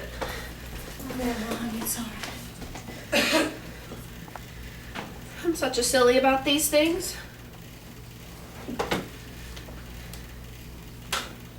He jumped out the window from the 14th floor and landed on the pavement below. Oh, dear God. It really is the most terrible thing that's ever happened to me. I never did know anyone who killed himself before. See, I haven't had time to do it. No. Punky said he used to get kind of moody, but he never expected him to do anything like this. What was he doing going to Oklahoma City in the middle of the night? No one knows that either, for sure. But one thing did happen at that party last night. He was dancing with Mary Jane Ralston, that cow, and right before intermission, Miss Ralston had too much to drink. She came out in the middle of the floor and stopped him. Why? What for? You know Miss Ralston, nobody takes her very seriously, even if she does have all that money. Anyway, she came out in the middle of the floor and gave Sammy a bawling out. A bawling out? Why? See, she said she wasn't throwing this party for Jews, and she didn't intend for her daughter to dance with a Jew, and besides, Jews weren't allowed at the country club, which isn't so. They may not be allowed to be members, but they're certainly allowed to be guests. Everybody knows that.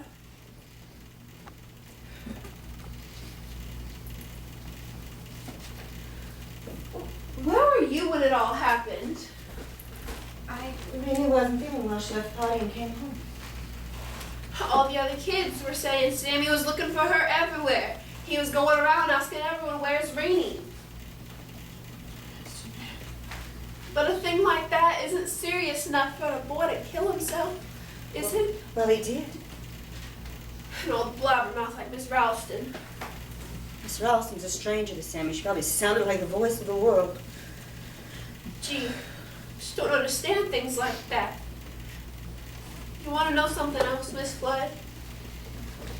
They called Sammy's mother way out in California and told her about it. She must have been terribly sorry. But she said go ahead and have the funeral in Oklahoma City and she'd pay all the expenses.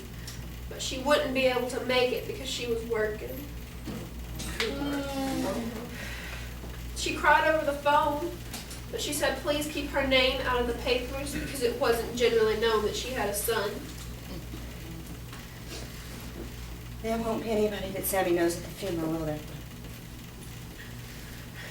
Miss Gibbons said Punky and his daddy would drive us over for it.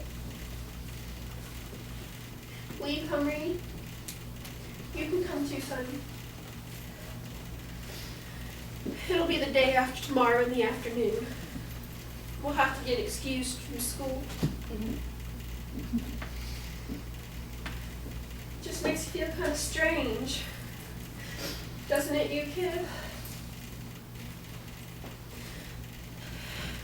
I think I'll go to Sunday school tomorrow. Do you want to come too, Reedy? Oh, I just feel so terrible.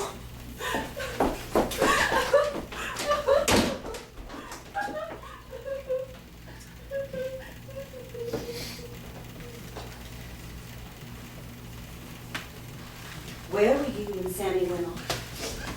Stop it, Mom. Where were you? Tell me. Mom. Tell me. I was up in the girls' room. And where did you leave Sammy? As soon as we got to the party, Sammy and I started dancing. We danced 3 straight dances and nobody cut in. I didn't think anybody was ever going to cut in, Mom. I got to feeling so embarrassed I didn't know what to do. I couldn't bear for Sammy to think that nobody liked me. Oh my gosh. So I told him there was somebody at the party I had to talk to. And I took him over to Mary Jane Ralston and introduced him to her and told him to dance with her. I thought he would like her. You said you liked Sammy. You told me you did. But I couldn't bear for Sammy to think that I was such a wallflower. So you went off and hid. When an ounce of thoughtfulness, 1 or 2 kind words might have saved him. I didn't know, Mom. I didn't know. A nice young man like that. Bright and pleasant and handsome as a prince, caught out here in the sandy soil without a friend to his name and no one to turn to, and some thoughtless fool attacks him and he takes it to heart. Tears are not going to do you any good now, Reenie.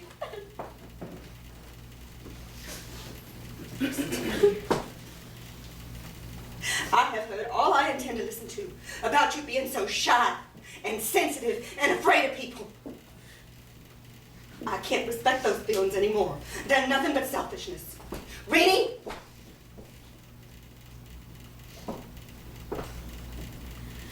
It is a fine thing when we have so little confidence in ourselves that we can't stop to think about the other person. I hate people. Son, I do. then you're just as bad as Peg Ralston. How can you keep from hating? There are all kinds of people in this world, son. And we have to live with all of them. The good Lord never promised us any different.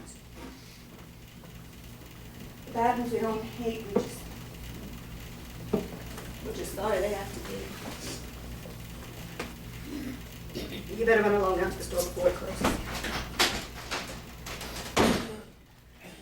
Sissy, Sonny, Sonny's blood, his name is Mud. Sonny plays a doll, Sonny loves his mama. Can go through life protecting every bully.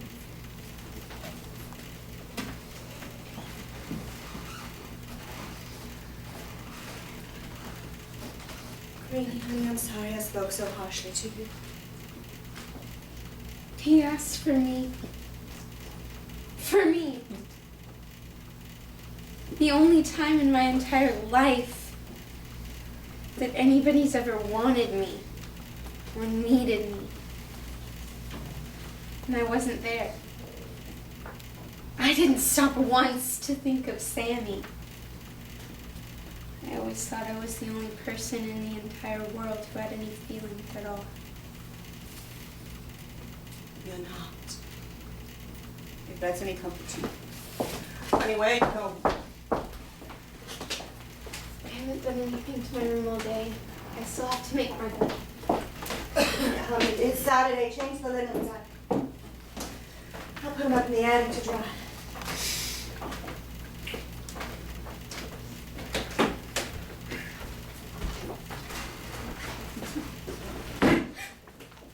I'll scare you? No, I hate to be frightened. I didn't mean to frighten you. I didn't hear you drive in. I didn't. Where's the car? It ain't running right, so I left it downtown at the garage. I walked home. Why did you come in the back way? Cor, what difference does it make whether I came in the back way or the front way or down the chimney? My boots was covered in mud, so I left them on the back porch. I didn't want to track up your nice, clean house. Now, wasn't that thoughtful of you? Did you get my message? What message? Nothing, it's not important. What message are you talking about? Throughout, you have said you'd be in Blackwell last night. I called you there, but I guess you had better places to be. That's right, I did. What'd you call me for? I don't know, man. You're gonna want to hop back and go stop the water tank.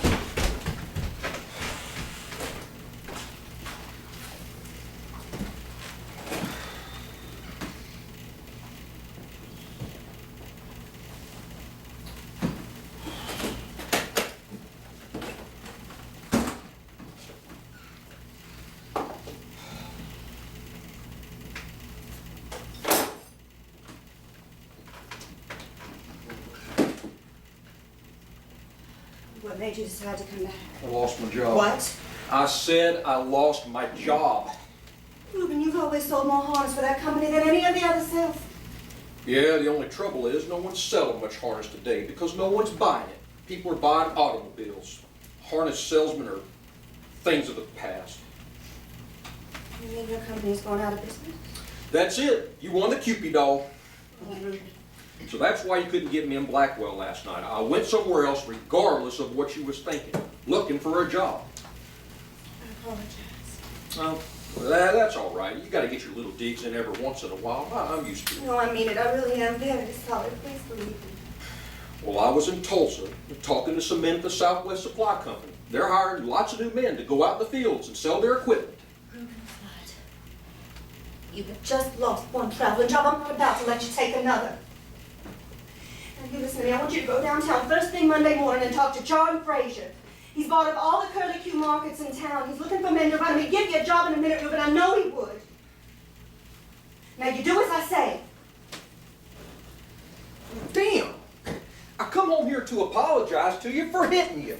I've been feeling all week like the meanest critter alive because I took a sock at a woman, my wife at that. I walked in here ready to beg you to forgive me.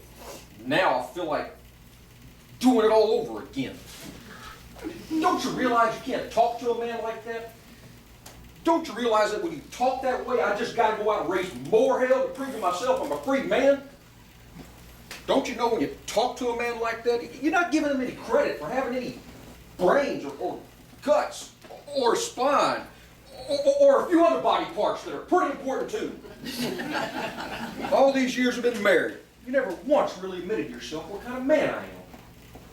No, you're always talking to me like I was the kind of man you think I ought to be. Look at me.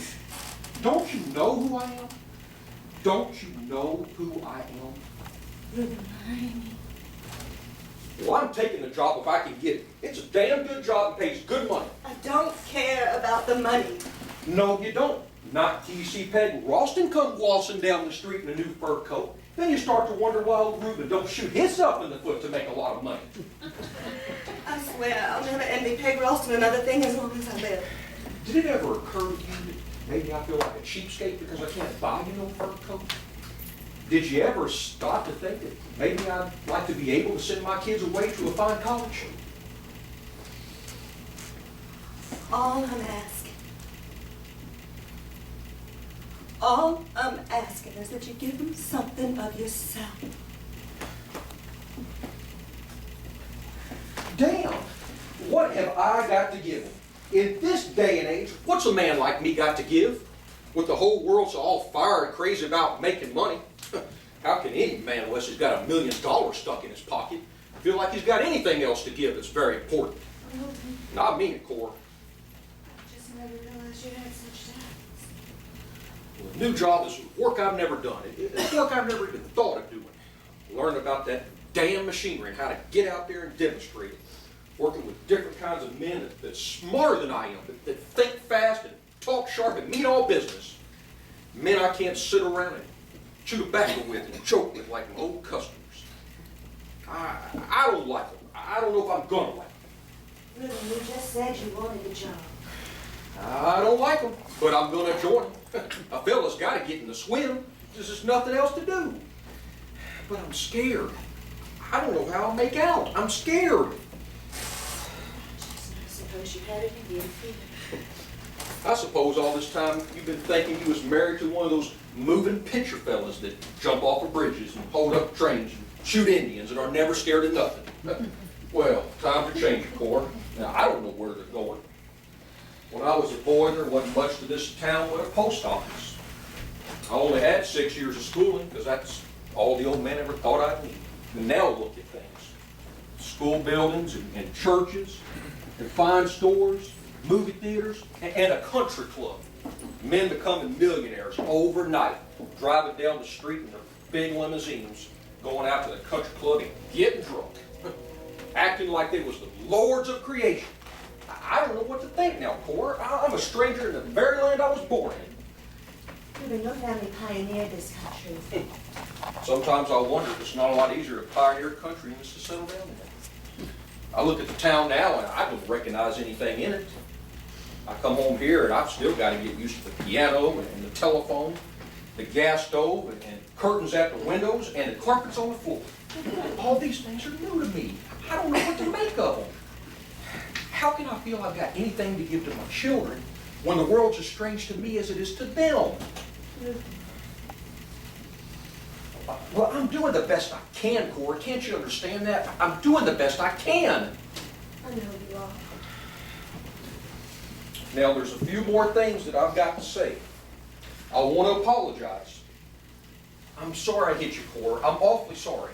I know I provoked You provoked me, but I still shouldn't have hit you. It wasn't manly. you. I'm not holding it against you. And I'm sorry I made such a fuss about getting the girl a new dress, but I was awfully worried about losing my job then and didn't have much money left in the bank. Ruben, if I'd known that, I never would have thought of getting that dress. You should have told me. Well, I didn't want to make you worry, too. That's what I'm for. Well, that's all that I've got to say, except that I love you. You're a good woman, and I couldn't get along without you. I love you too. I couldn't get along without you another day. You're clean and dainty. Give a man a feeling of decency and order and respect. Oh, thank you, Ruben. Just don't get the idea you can rearrange me like you do the house when you want to put it in order. Oh, no. Ruben, when you have fears about things, you have to tell me. Well, it's hard for a man to admit his fears, even to himself. But why? Why? Well, he's always afraid of ending up like your brother-in-law Morris. Oh. Oh my goodness. Oh, hello, son. Sonny, would you go put those things in the kitchen, please? Mrs. Stanford paid Sonny $5 for speaking his piece at her tea party on Saturday. I'll be damned. He'd be making more money than his old man. Ruben, be nice to him. Let him know you want to be his friend. Well, I'm nice to that boy, ain't I? I know you do speak awful rough and bad-natured sometimes. Well, life's rough. Life's bad natured. I know. I keep trying to pretend that it isn't. And I'll remind you. I worry about him. Every time I send him out that door, it's like I'm sending him out into life, and they're so young and healthy. But you gotta let him go, Cora. You gotta let him go. You know, I used to think I could give them life like a present all wrapped up in white with every promise of happiness inside. That ain't the way it works. No. All I can promise.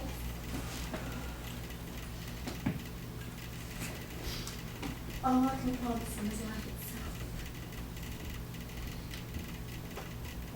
I better go finish up with you. To hell with the groceries. Is there any chance of us being alone tonight? Well, he said something about going to the library, and if he gave Sonny and Tommy to go to the movies. It's a deal. Reuben, wait, be patient.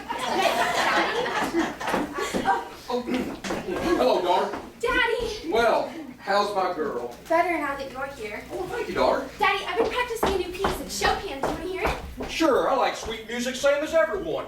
I don't have it just perfect yet, but almost. Oh, that's all right. Oh, hey, son.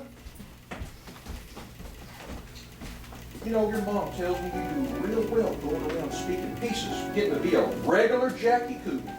You know, I got a customer whose daughter does real well that kind of thing. Gets up before people and whistles. Whistles? Yeah, like birds, like every bird you ever heard of. Maybe you'd like to meet her sometime. Oh, maybe. And your mom says that maybe you'd like to go to the movies tonight. I guess I can spare you the money. I've changed my mind. I don't want to go to the movies tonight. Well, I ain't gonna argue. That's real pretty, daughter. Thank you, Daddy. Cora, those kids ain't going to the movies. Come on now. I'll be up in a minute, Reuben. I'm going upstairs now and have a bath. They always want to be alone. All married people do crazy. I'm sorry I made a face at you, Amy. Go on and make all the faces you want. I'm not gonna fight with you anymore.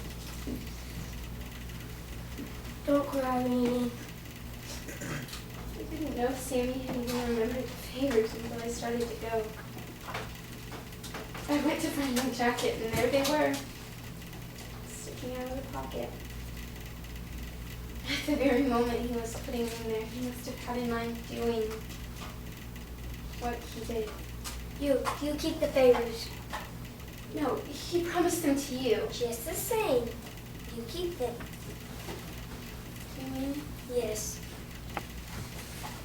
You never were thoughtful like this before. Greenie, do you want to go to a movie tonight?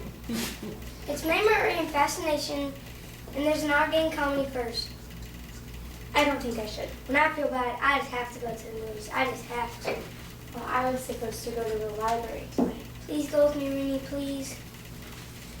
Do you really want me to? Yes, Greenie, yes. Well, where would you get the money to take me, Sonny?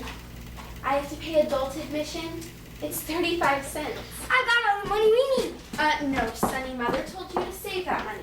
I don't care. She's not going to boss me around for the rest of my life. It's my money and I've got a right to spend it.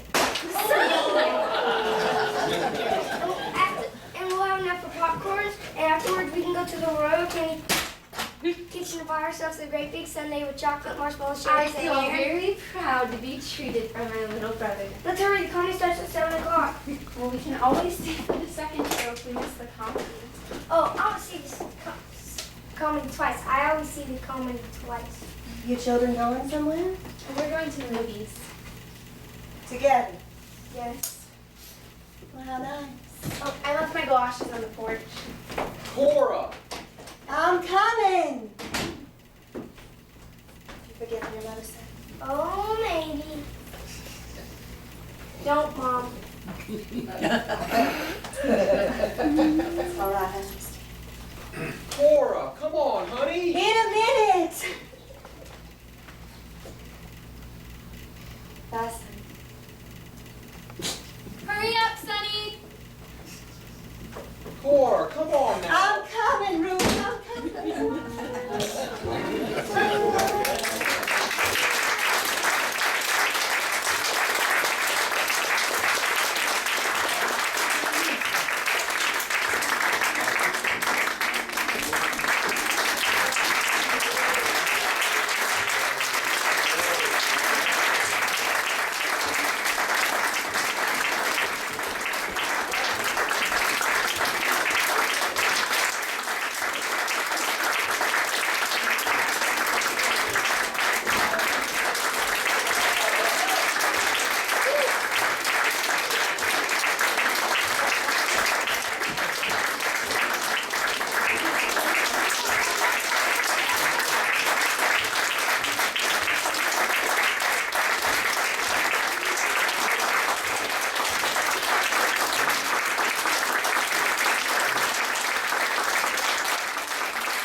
you're all coming, please come and see our next show. Pass out that playbill. Let everybody know about us. Thank you.